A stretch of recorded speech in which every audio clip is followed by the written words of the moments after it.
Welcome back. Time for the Health Corner on the Current. Carolina Schneider is a registered dietitian. She specializes in plant-based nutrition. She follows a whole food plant-based diet known as Carolina the Green RD on Instagram. You can follow her there. She says the top question she receives from followers is, how do you become a vegan? So she's an advocate for eating more plants, and she's here to share some practical ways to transition to a plant-based diet safely and successfully. Good morning, Carolina. How are you doing today? Thanks for calling in. Good morning. Thank you so much for having me. I'm doing well. How are you? Doing great. And I was excited to talk to you today because we're going to talk about dietary lifestyles. And I've always been fascinated by nutrition and what our bodies need. So I have a lot of questions for you. You are a vegan. So how long have you been a vegan, and why did you decide to switch to a plant-based diet? Yes, so I've actually been vegan for about 10 years, and it's a funny story. I was in college studying journalism, and my roommate in college was vegan, which was quite unusual at that time, back then. And because we had to coexist together and, we made all of our meals together, I ended up eating vegan most of the time, just because. And I then experienced all these great benefits. My skin got better, my digestion improved, and that's really what got me interested in transitioning fully to a vegan lifestyle. And how was that transition? Was it difficult? Absolutely. I think it sounds easier than it is, but making sure that you are meeting all your nutritional needs is the key, right? So it can be easy if you're doing it wrong, right? You can be eating, let's say, pasta and processed foods that are vegan, but that doesn't mean it's balanced. So it just takes a little bit of practice, but I definitely recommend people working with a registered dietitian to make sure they're doing it correctly. I think the hard thing just off the bat, why it seems intimidating to me, is if you're eliminating animal products from your diet, then you're missing a lot of opportunities to eat certain things that include them, which means you're missing a lot of opportunities for calories. So that caloric intake has to be replaced in some capacity. And is it going to be replaced by a bag of potato chips or things that are high calories and sort of crave foods? So that is where this, right? Does that happen? Absolutely. This is a great point. Plant-based foods are lower in calorie. That we're talking about wholesome foods, right? The ones that you find in the produce aisle versus like packaged chips.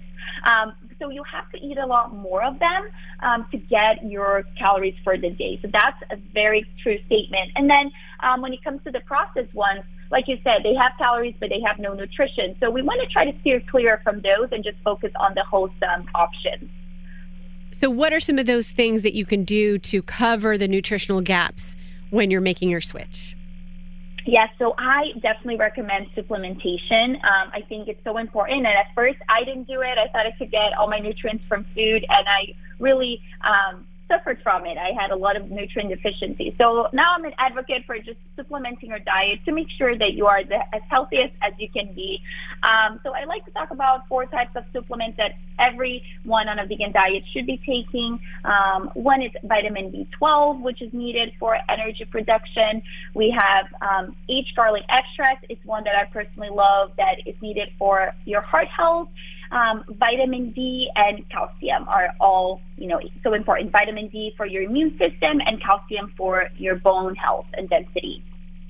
And so let's go by each of those. Let's look at each of those vitamins or nutrients, I should say. And so let's talk about B12. What is it that you are missing? Why do you not get a lot of B12? Because is that more found in those meat products? So it's absent in the vegan diet? Yeah, so essentially B12 comes from the soil, but because animals, eat plants and eat the soil, they have B12 ready to go in their system. So it's activated, and when we eat animals, we're getting that B12 quite easily. If you're on a plant-based diet, we really can't get B12 from it at all, unless you're eating the soil. So we do need to supplement. So foods, like meat and fish and eggs are high sources of B12. So if you are vegan, you definitely need that as part of your daily routine. That's important for, like I said, energy production, but also your nervous system. So that's pretty key. And so B12 helps you, can you elaborate a little bit about the things that it does for your body? You mentioned nervous system and just energetic standpoint, but what are the things that B12, because people get B12 shots sometimes, so you do need it for energy. Yeah, Absolutely. So it's indirectly with energy. So essentially B12 helps with the production of your red blood cells, right, in your blood. And the red blood cells is what they transport oxygen throughout your whole body. They also play a role in the health of your neuron cells, so for your healthy nervous system, which is, so important. And what happens is if you don't get enough, one, you don't have enough oxygen flowing, your red blood cells are not working as effectively. So you can experience anemia, fatigue, the lack of energy. And then more seriously, if you have long-term B12 deficiency, you can experience like numbing of your, extremities, your toes, and your fingers because your nervous system is not responding correctly, which can be pretty serious in the long term. So when you say you want to supplement with B12, how do you know how much? Because I would imagine, well, if you go and you get, let's say, a multivitamin and it has B12 in it, that B12 is probably for someone who has a diet, or they're making the assumption that that person is already getting some through their diet. So do you have to, how do you know how much to up it to? Absolutely. So that I recommend people working with their individual physicians because it can be different for everyone. But for the most part, the supplements you see out there are between 500 and 1,000 micrograms, and we only need 2.4 micrograms per day. So they really are providing much more than what you need because we don't always absorb, depending on the person, we don't absorb it to the fullest. So that's why you always see supplements provide a lot more than what your daily needs are because only a percentage of that is getting absorbed. So really covers your bases. So I take 1,000 micrograms. I take only about 3 to 4 times a week because again, it's sufficient. I see it on my blood work. But again, if people are in doubt, definitely do a blood work. It's so important, every 6 months, make sure your levels are okay. And if they're not, then working with your physician to get the right dosage for you. And so what is the best source of calcium if you're trying to get it from plants? Because that's another one of the nutrients that you named that is absolutely critical. Yeah, absolutely. So calcium is found in many, many plant-based foods, such as leafy greens like kale, collard greens, legumes such as beans, lentils. It's also in almonds and some nuts and seeds. So if you are on a vegan diet, getting a variety of those wholesome foods is important, but also, again, like I said, you would have to really eat a lot of it to meet your needs. So for example, for calcium, you would have to eat about 10 cups of kale to get the minimum daily requirement, which, is not always realistic and feasible. So it's hard to eat that much. So that's where the supplement comes in. It can really help you replenish whatever you are missing. Also, plant milk alternatives that you see in the market, almond milk and cashew milk, most of them are fortified with calcium. So that helps also. When we're talking about protecting your heart, a lot of times they say it's good to eat fish. However, fish is out for vegans. So what can you do? I would imagine that means you can't even have fish oil pills, right? What do you recommend for heart health protection? Yeah, that's correct. So fish oils are kind of out of the question there. One that I take is called aged garlic extract. And essentially, it's garlic that has been aged. But because it goes through this aging process, the anti-inflammatory compounds of the garlic and the beneficial properties of the garlic are concentrated and maximized. So you just get a lot more from the pill than you would from garlic. In fact, you would have to eat about up to 28 cloves of garlic to get the same benefits, which would be quite difficult. And what this aged garlic extract does is it has been shown in so many studies, hundreds of studies, to improve your health markers when it comes to heart conditions. So blood pressure and cholesterol and clogged arteries are all things that it has been shown to help. And, heart protection is important for all of us, regardless of your diet. Cardiovascular disease is the number one killer in the world. So it really doesn't hurt, especially for vegans to cover their bases, and especially if people are eating a very processed vegan diet, which nowadays is very common.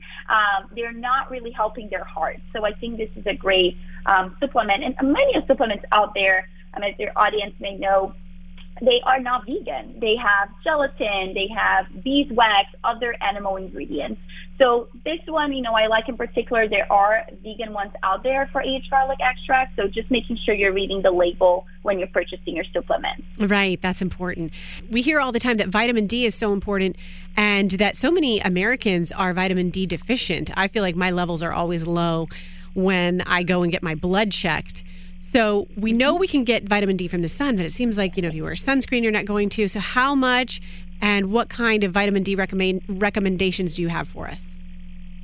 Absolutely. So with vitamin D, like I said, most people are deficient. Nearly 90% of all Americans are in that low threshold. Like you mentioned, you're always a little low. Even if they are on the normal range, they are borderline low, which it can be very detrimental.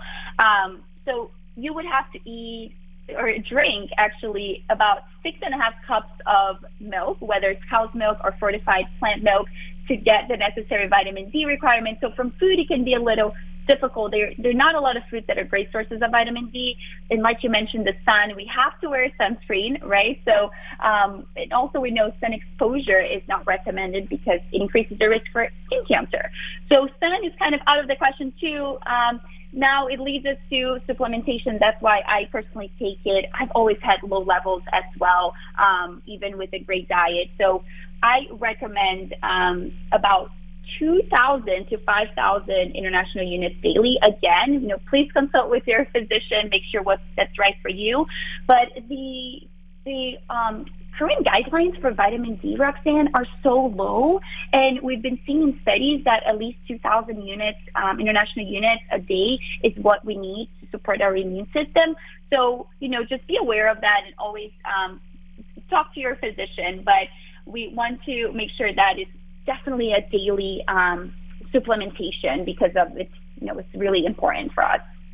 And what else can you tell us about maybe monitoring the levels that you're getting? Do you get your blood checked to see, okay, these are what my vitamin levels are, and this is where I need to be because of your plant-based diet? Absolutely, 100%. I think that is truly the best way to know if we are healthy internally, right? You can have symptoms, like hair loss and, more obvious symptoms.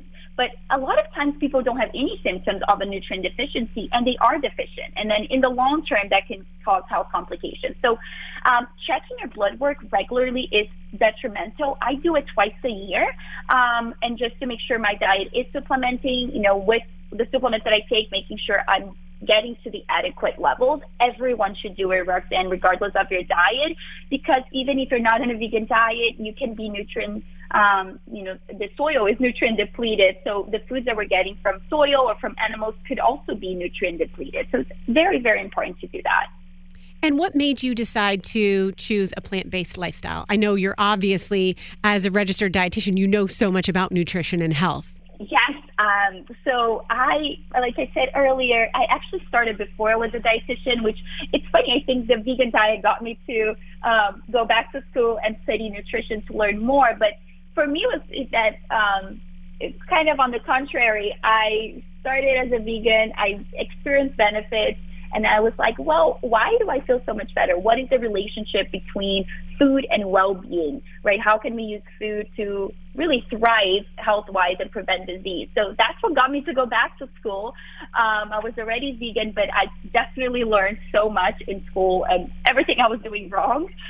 So now, my mission is to help people transition to a plant-based diet in a way that's safe and it meets all of their nutrient needs, which I think is the goal of, eating foods, is to nourish our bodies. Absolutely. Do you feel like some people, their body chemistry is more geared, would benefit more from a plant-based diet, or do you feel across the board that it can help everybody?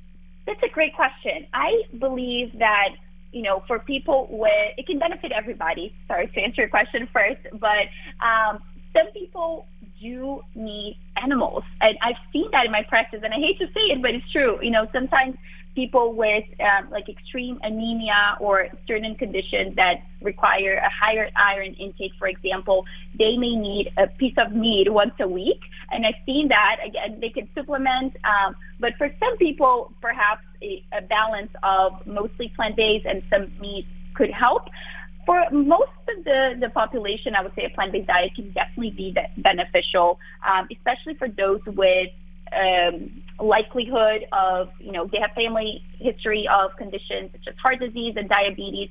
If they're higher risk for those conditions, a plant-based diet can definitely help improve those health markers, blood pressure, blood sugar management. I do see it being mostly beneficial for everyone, if not all. I have so much respect for the way that you're presenting this, because I do feel like a lot of times we hear about the plant-based diet and you just say, okay, this is the end-all be-all. But the research that you've done to say, all right, here's where the nutritional gaps are and how you sort of fill those in, it's very compelling. I personally, I love nutrition as well. I don't practice it like you do, or have the extensive education, but I've tried so many different diets, and sometimes I'll go and not eat meat. And my problem is I will start to dream about a piece of fish, or it's the weirdest thing. And then I look at my teeth and I have really naturally sharp, what are they, incisors? And I said, maybe I'm one of those people. I just need a little bit every once in a while. So I appreciate you saying that there are some people that are like, no, I need some. I love the teeth reference. That's so funny. Yes, and I try to be mindful of that. And we're all different, and I think there's not one size fits all, and it's important for all of us health professionals to understand that and work with people where they are, meet them where they are, and make sure that whatever we're recommending is the best for that specific individual, right? So just working that angle. Perfect. Well, it's been so great talking with you. Where can our listeners find out more about you? Yes, it was so lovely. I am on Instagram as Carolina the Green RD.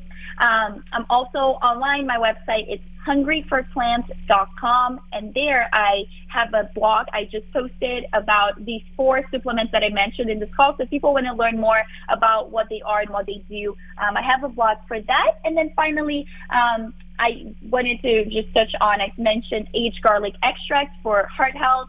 So if people want to learn more about that and read some studies about that, their benefits, they can find that at kyolic.com. That's KYOLIC.com. Fantastic. And I'm following you right now on Instagram, on IG, Carolina the Green RD. Fantastic. Yes. Thank you so much for your time today. I appreciate it. Thank you so much for having me. You're listening to a Beasley Media Group station. We'll be back with more on The Current.